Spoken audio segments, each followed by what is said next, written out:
Welcome to Beyond the Press Release, a production of Agoracom in which we take the time to speak with small cap executives about recent important developments at their companies.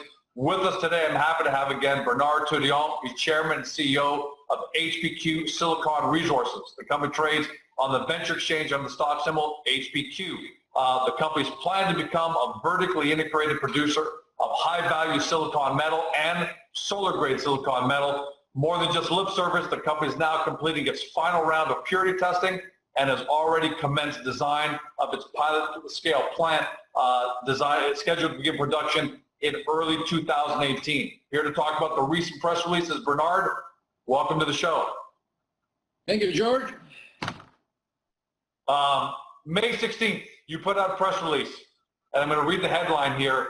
New scaling up milestones. You increased your purity removal by 62% using low purity feedstock, and your conversion yield increased 531%. These are not easy concepts to understand for everyone at home, so I want to discuss those in layman terms and then get from you what the significance is. So let's first start off with increasing your yield by 531%. Why is that so important? Why is that a milestone?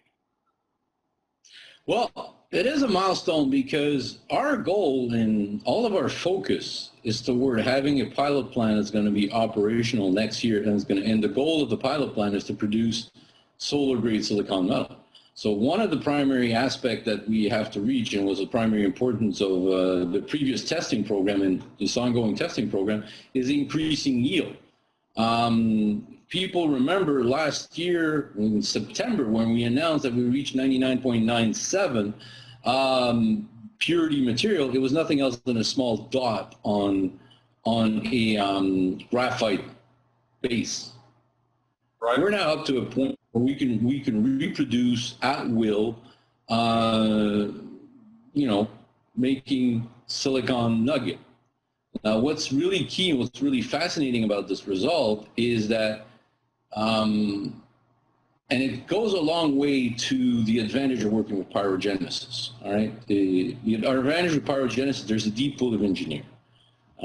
During the first series of testing, it's more internal poutine, but it's interesting to figure out the strength of working with pyrogenesis.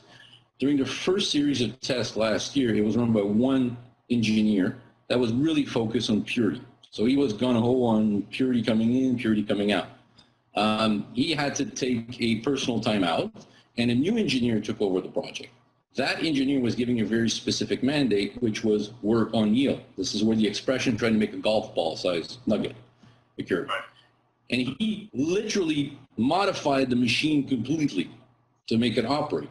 And as his last claim before he left was the press release in January, where what he did was he able to increase yield by fundamentally just basically increasing the size of the reactor, okay, putting more material through it and producing it. Now that we're gradually working back toward toward purity, the other engineer came back and he says, okay, we're going to go, since we're working on purity concept, we're going to go back using a smaller crucible. But all the modification that the first engineer had done over the process, the way the system operates, and these are all key parameters that we need for the pilot plant, right? They were put together, and lo and behold, using, I think if my memory serves me correct, using 55% less material than in the big tests, we produced the same output. That means we increased yield by 531%. Now that's extremely significant. That means that at lab scale, we're getting closer and closer and closer to reproducing the effect of how the pilot plant is going to operate. So in a certain sense, usually what you do is you have a lab scale concept, and then you scale it up like 1/250, which is what we're doing, and then you try to start to deal with some issues that are going to arise with the scaling up issue. What the guys at Pyrogenesis are fundamentally being able to do is basically turn the machine into a mini pilot plant as opposed to a lab scale machine. So is it an understatement to say that you guys are really excited about a 531% increase in yield? Yes, we are. Well, no, we are very, very excited for two reasons. Because that increase in yield then allows engineers at Pyro to say, wait a minute, we can then reproduce some of the conceptual idea that we're going to test at pilot scale, at pilot plant, and then implement them at lab scale. All right? It might have jumped over people's head between the difference between batch process and semi-continuous batch process and says, what's the difference? Well, a batch process is very simple. You put the spaghetti sauce in the spaghetti thing. When it's finished, you use a food compressor, right? When you finish your sauce and everything else, you remove the pressure, and then everything is out. When we're going to be in a semi-continuous machine, it means our lab scale machine is going to be able to operate maybe on 24 hours a day cycle, 2-3 day cycle. So we'll be able to start producing, dare to say, miniature ingots of material that are going to be poured out. So in a fundamental way, because of all these results, we've now reached a point where the guys at Paro are now being able to transform the lab scale machine into a mini pilot plant. So we're actually bringing forward some of the pilot plant testing at lab scale, which is going to strengthen.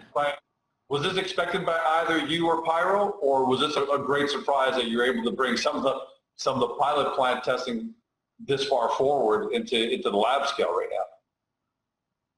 now?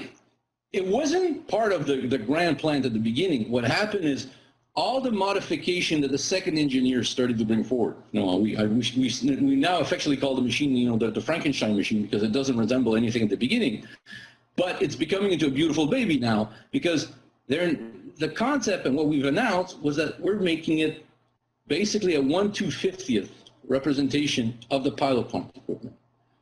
What that means is we'll be able to do, some parameter testing and adjustment of what the concept was when the machine is very, very small. And it doesn't take rocket science to figure that testing at lab scales is much cheaper than testing at pilot plant.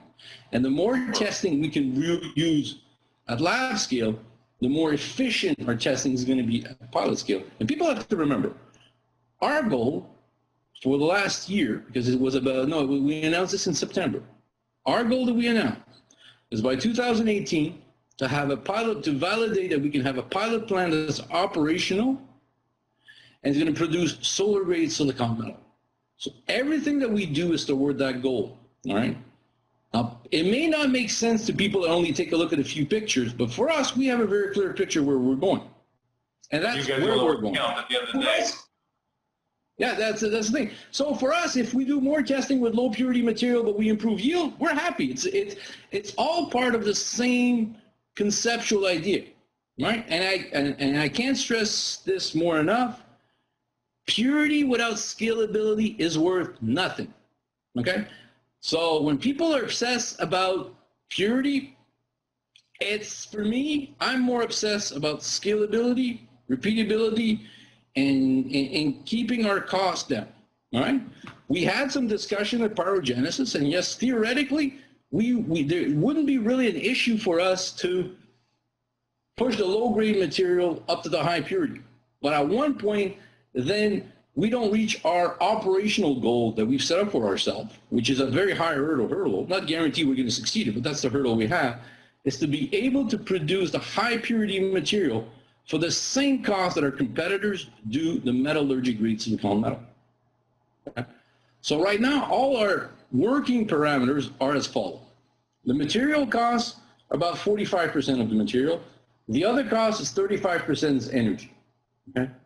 So we can't have a process that's going to require more energy, okay, than what's being used in a traditional process. Now, because of kinetic energy and science and all those things, when we use low purity feedstock, we need more energy and kinetic energies to purify it. So at one point, we lose the advantage that we're aiming for. But we can still do it, but we lose the advantage. So we have to take a look at the entire pictures, and there's no shortage of 99.5% SiO2 in the world. There's absolutely no shortage, You're just trying to test your limits at the end of the day. Let's see how low the feedstock is to get to where we need to on a purity level and on an energy consumption level. You're testing the limits at the end of the day just to find out what you got. Well, since we were much more focused on increasing yield, okay, the name of the game is producing silicon metal at the end and increasing the yield. being able to do it with low purity feedstock already differentiate us from everybody in the world because we're the only process that can do this. But now as we focus toward that goal, and that's what we're doing. We're running a marathon, okay? We're not running 420 consecutive 100-meter dash. We're running a marathon. So we know what the pace we have to follow, okay? When you run a marathon and you set yourself on your own pace, but you decide to follow somebody at a faster pace, you're not going to attain your objective. So we have our pace, we have our strategy, and we're moving on it. And it's paying off, it's done, and we're reaching those goals. And bottom line, sometimes... You guys are happy at the end of the day? Are you happy, and when you're talking to your shareholders right now, are you happy with your progress and of what you, and the milestones that you've hit to date? Yes. There's not even a question mark. I have no qualms or everything else. We're on targets to hit our objective. The guys at Pyro being able to bring forward some testing due to semi-continuous batch is a great step forward. It's going to allow us to start doing some pre-testing, even produce more material, and eventually, who knows, we might be able to produce small ingot of high purity material. We won't be able to test crystallization when it cools down. Let's not be crazy. That's another concept into it. But we'll be able to start producing on a more consistent basis the nuggets. Because right now, when you use a batch process, when you finish your process, you just shut the heat and then let everything cool down. When you're going to be using a semi-continuous process, it'll be a much more controlled, basically tapping of the material and moving it forward. Those are massive milestones that we're pre-reaching. Okay. And I think that's what everyone wanted to hear, because it's been a while since we've had you on, and these press releases are technical. They sound very promising. When I read them myself and when we discuss them, they sound very promising. But no matter what, sometimes we need that basic question, basic answer, which is, are you happy? And you're telling us clearly, not even a question, you're ahead of pace. And in fact, I'm going to ask you one last question here on the yield side. I'm going to read from your quote. You said, the coming months should allow us to continue to make improvements to our scaling up program. So I guess we should assume that scaling up is going to continue in terms of yield, correct? We could be close. We've tested the machine in its format, okay, all the way to test 74, all right? What the news has been said, they're basically stripping it down and rebuilding the machine to make it semi-continuous feed, all right?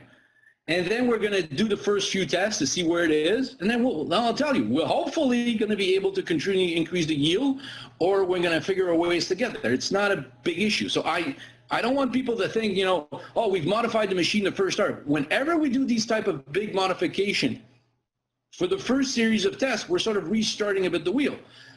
But the advantage of those tests is that it's better to do them on a machine that's human size than on a 1 ton a day plant. Because these are the same learning curves that are going to happen. And what I've learned from experience in my business background, and because I have some manufacturing background, is startups are always the key. All right. So the more you can model, create an efficient model of what's going to happen, the better it is. Key point is we're demonstrating we can scale it. We can demonstrate we can increase the yield. We've demonstrated that we can do a product cutting 10% of the feed material. As I was telling you, there's two sides. There's the raw material, and there's the energy cost. Energy costs, we're going to be within that window is the same one as metallurgic. Material costs, we know we're 10% cheaper than the industry. And it's not rocket science. It's just because, in the traditional process, they use quartz, wood chip, and carbon source. And the breakdown of the cost, according to Figgle Globe, is 20% is the carbon source, 10% is the wood chip, 10% is the quartz. We're not using wood chip. So from the get-go, we know we're 10% cheaper than the traditional process in raw material costs. How that equates at the end of the entire mathematical equation, we don't know. That's why we keep saying in our presentation, we should do it for the same cost as metallurgic grade silicon metal. Yeah, metallurgic grade for silicon grade, for silicon or solar grade. Yeah, I'm only talking cost-wise, okay? Right. Because all the other solar grade silicon metal manufacturers, okay, buy their metallurgic grade silicon metal. Okay, for the price they pay their raw material is going to be the price it costs us to produce a raw material. That's our target, okay? We have such a big margin, so even if at the end we missed it by 40, 50%, we're going to be okay. Like, we can miss it by 3 times and still be okay. Let's move on to purity here. All right. So you're continuing to. There's a great quote you have here to kind of sum that side up. But you say this represents yet more important technical milestones being reached in our path towards production of solar grade silicon metal. We continue to pass critical milestones and our iterative approach of incrementally increasing size and purity step by step. So the question I have for you on the purity is, you continue to use feedstock that is on the quartz side. You have an impurity level that I calculate to be about 38, let's call it 40 times higher. And on the iron oxide, it's 9 times higher. So because you're not using the good stuff, the 99.5%. So tell us about that on the, how important is it that you have a 62% increase in impurity removal? Well, that's sort of massive. Between the two tests where we show the impurity removal is, it's actually one of those modification made to the system, okay, to increase purity results. So what these results are telling us that it's working very, very well. The key point is there are a lot of impurities that we remove 100% of the impurities, okay? And we've gotten down now to a point where we remove all of the impurities. But mathematically speaking, you got to remember it's a 3-to-1 concentration. So you take three parts of quartz, carbon source, heat it to produce 1 quartz of silicon metal. In all the other processes that are done at atmospheric pressure, all the impurities are concentrated. Right? In our process, what's going on is we remove those impurities at the same time as we're making the material. What we've now gotten down to a point is we've removed, a lot of them we remove 100% of it. And I don't know if you remember, but go back to September of last year when we announced 99.97, and our first result, we got everybody crazy last year.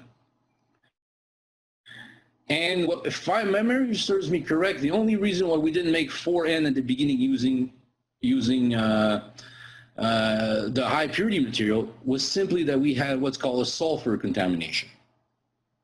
Right. We don't have any sulfur. We're down to removing 100% of the sulfur. So if we knew what we knew then, now we would have gotten different results. So this is why I say that the continual iteration and repeating the process.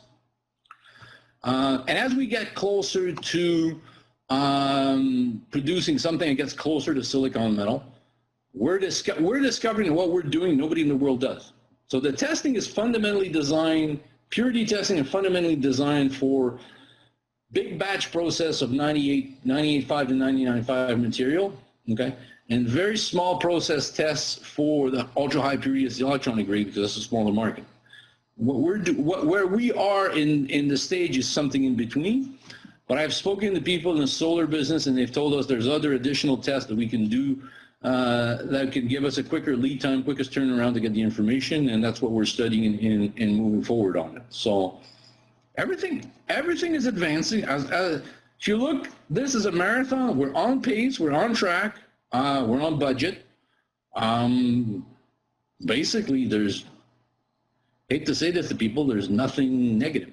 I stand by every one of my comments. Hold on. You hate to say that to some of your online haters, not the people, because at home, all your shareholders, in fact, very happy to hear that at the end of the day.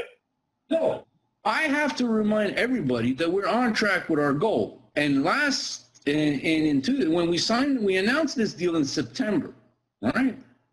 It was a 3-year deal designed to get us to where in 2018 we will produce at pilot plant solar grade silicon metal.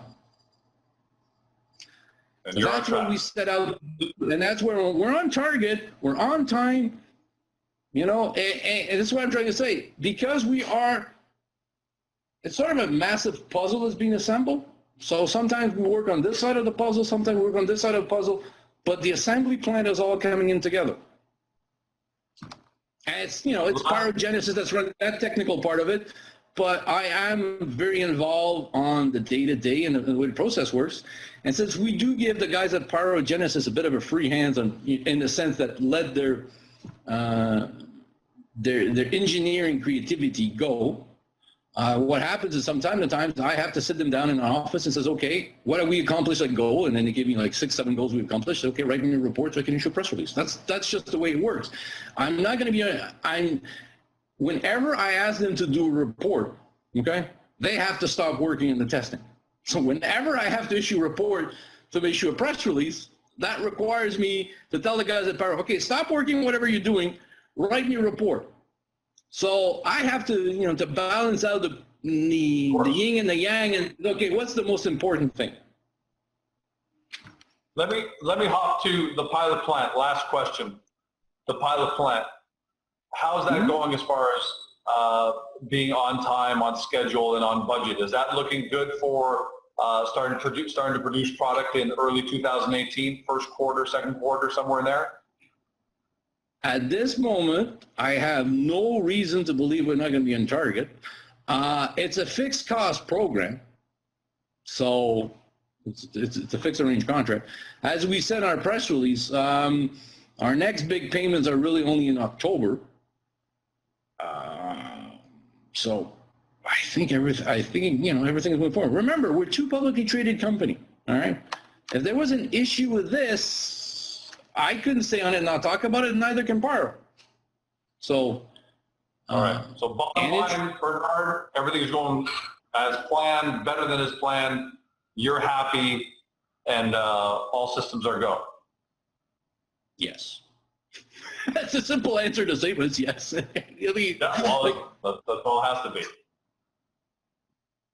All right. I was going to ask you about the spinoff. Do you mind if we talk 30 seconds how the spinoff is going for both sides? We're going to talk. There's a big press release about identifying a major fault line beneath the old gold placer mine, but we're going to talk about that with Patrick on a separate interview. But can you tell us how the spinoff is going and what the ETA of that is looking like?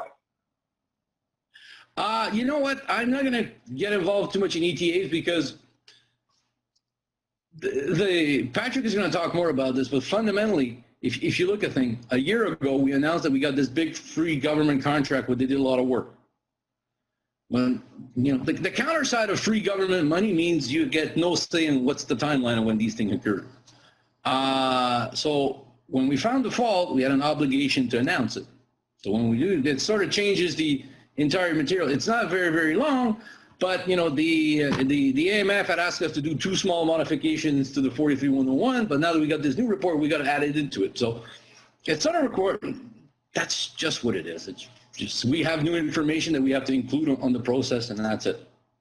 But it's very positive. And I'm going to be honest. If you're shareholders of HPQ, remember when we did this deal to do the spinoff was on an idea 2 years ago, but nobody loses anything.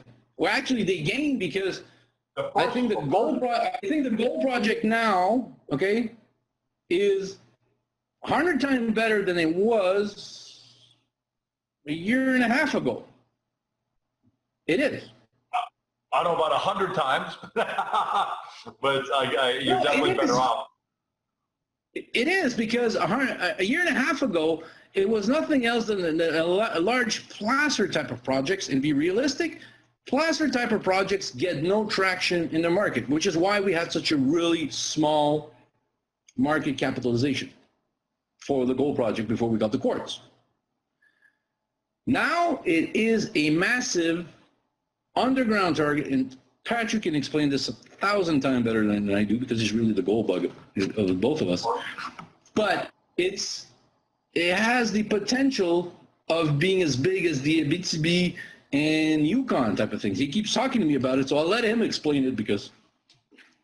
So all right, you got to get an interview.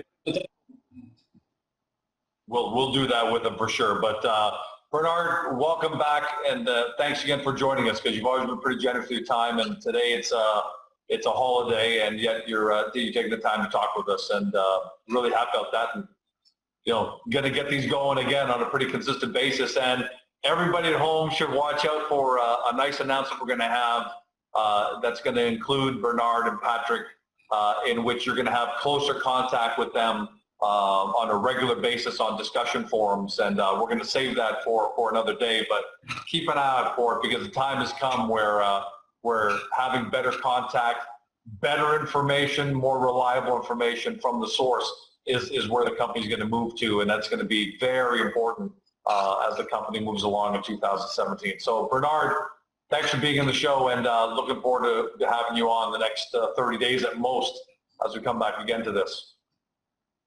Thank you. See you then. You've been watching Bernard Tudillon. He's chairman and CEO of HPQ Silicon Resources. The company trades on the stock symbol HPQ on the TSX Venture Exchange. You can find him on the web at hpqsilicon.com. And of course, go to Agoracom, punch in the company's name or stock symbol to take a look at all the previous work we've done in the company, all the interviews, all the information, especially for all new investors who have just come on in the last little while. Everything is there for you to get caught up. Thanks for watching, everyone. Have a great day, and we'll talk to you soon.